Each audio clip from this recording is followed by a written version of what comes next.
Right. ఇక పశ్చిమాసియాలో మునుపెన్నడూ లేని విధంగా సమీకరణాలు మారుతున్నాయి. ఇరాన్ అణు సామర్థ్యాన్ని దెబ్బకొట్టడంలో ఒకటైన అమెరికా, ఇజ్రాయెల్ ఇప్పుడు చమురు క్షేత్రాల దగ్గరకు వచ్చేసరికి చీలిపోయాయి.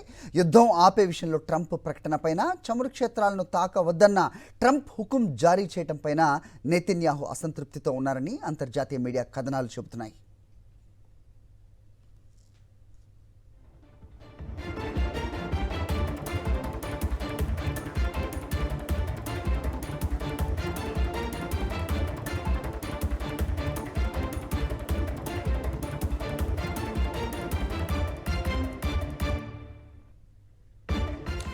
ఇరాన్ రాజధాని టెహ్రాన్ చుట్టుపక్కల ఉన్న చమురు నిల్వలే లక్ష్యంగా ఇజ్రాయెల్ క్షిపణులతో విరుచుకుపడుతోంది.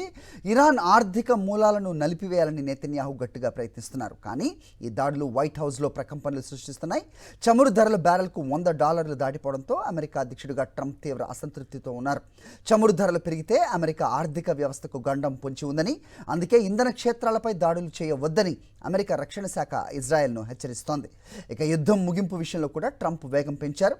యుద్ధం ముగియాలి, ఇరాన్ బేషరతుగా లొంగిపోవాలని ట్రంప్ ప్రకటిస్తున్నారు. అంటే అనవసరంగా యుద్ధాన్ని పొడిగించి అమెరికా డాలర్లను తగలేయటం ట్రంప్కు ఇష్టం లేదు. కానీ నెతన్యాహు ప్లాన్ వేరు.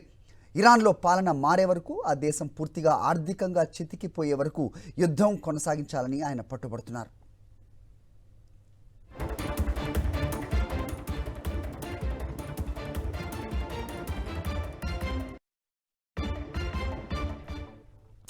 ట్రంప్ విధిస్తున్న ఈ టైం లిమిట్ ఇజ్రాయెల్కు ఏమాత్రం మింగుడు పట్టలేదు.